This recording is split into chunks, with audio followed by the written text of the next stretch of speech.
students! This is Anti-Social Studies AP European History Edition. I'm Emily Poole, and it's time for Unit 5, which is Conflict, Crisis, and Reaction in the Late 18th Century.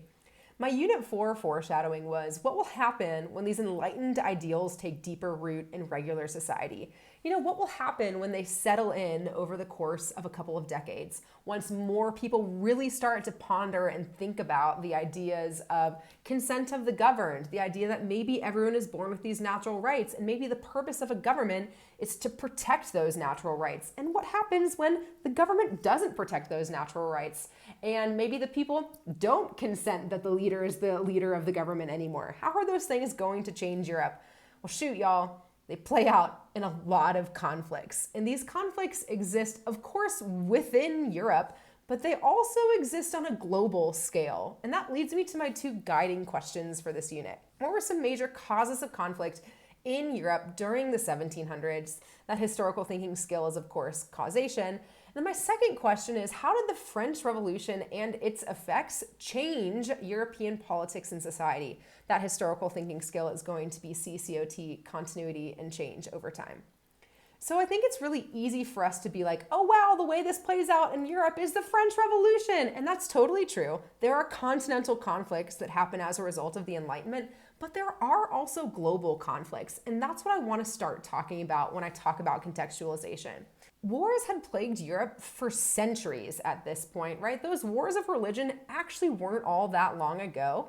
And that continues to happen. Maybe it's not fought over religion anymore, but these European countries are still waging war against each other, most notably the 7 Years' War, which I'm just going to really briefly summarize the effects of. Essentially, Britain and Prussia team up together and win, and this leads to Britain's ascendancy as a country in Europe.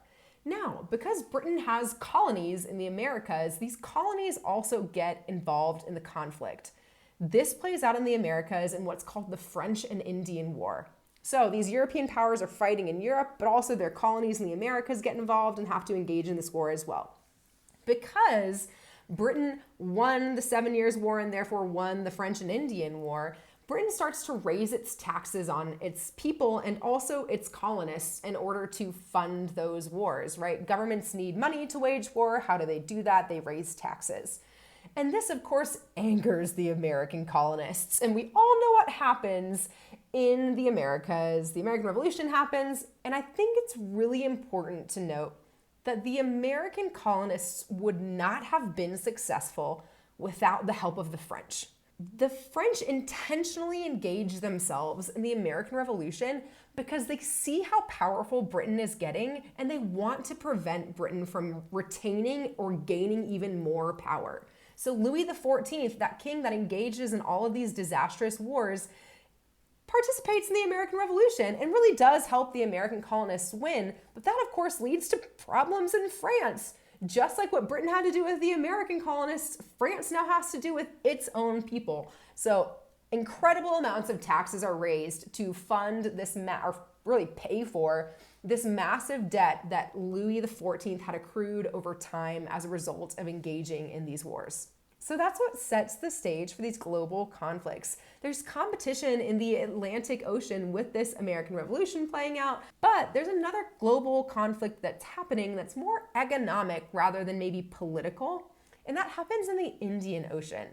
Portugal, Britain, and the Dutch Republic get extremely involved in the Indian Ocean, and what you need to know is that Britain has control of India and just exploits it so much. India is so full of natural resources, and Britain's, it's fine that it lost the American colonies because it has India as a colony and then just exploits so much of India for so long, and we'll talk about that more when we get to imperialism.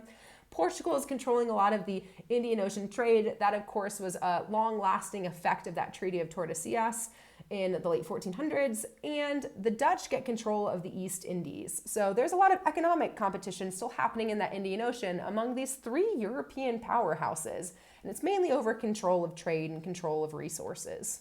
But let's start talking about what's happening in Europe as a result of these continental conflicts. These Enlightenment ideals have taken root, these ideas of, in France specifically, liberté, égalité, and fraternité, freedom, equality, and brotherhood.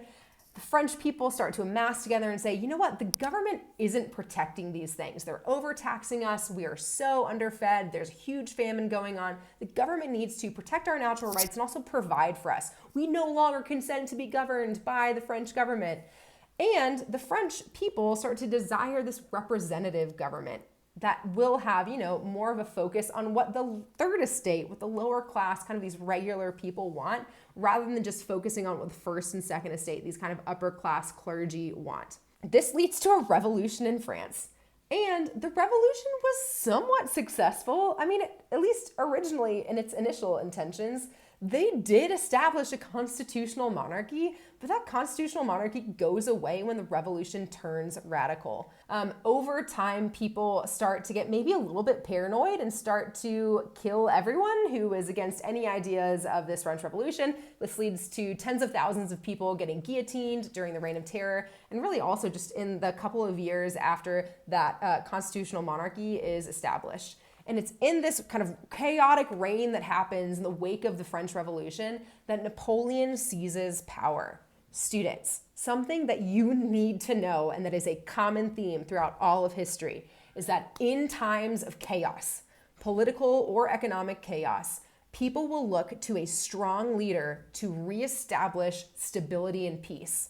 And that absolutely happens in France. Napoleon promises to bring, glory to France. He promises to bring stability to France. He's this very trusted general at this point. So he seizes power and the people are all for it. They're like, yeah, go Napoleon. But then, he tries to conquer Europe, which causes some problems. This again leads to global conflict in the Americas and also more continuing continental conflict in Europe. These European powers actually unite together to try to stop Napoleon's spread, to try to reestablish this balance of power in Europe. As you're learning about Napoleon and the radical revolution in France, what I want you to think about is once Napoleon seizes power, was he a friend or a foe of the revolution? Did he uphold the ideals espoused by the French Revolution, or did he essentially seize power and then do whatever he wanted to do with it? So some effects of the French Revolution and of Napoleon's reign. This idea of liberté, égalité, fraternity, liberty, equality, and brotherhood, does that apply to everyone? Does that apply to people outside of France? Does that apply to French colonies? Does that apply to women? Really? No, is the initial answer. According to Napoleon, that doesn't apply to people outside of France. Women lose their rights when he comes into power. Haiti, this French colony, is like, hey, whoa, you just fought a revolution about equality? We're mainly a colony of enslaved peoples. Does that mean that we can have equality now and no longer be enslaved?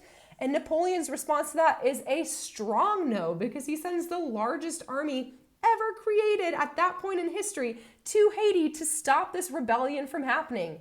The Haitians are ultimately successful, but I think this again brings up an interesting nuanced point. These enlightened ideals of natural rights apply to some people, but not to everyone. And also, this is showing us that money, essentially this French colony of Haiti, which is making France so much money, is worth way more than giving the Haitians actual rights. However, these ideas of liberty, equality, brotherhood do start to spread throughout Europe, which causes problems for people who are in power.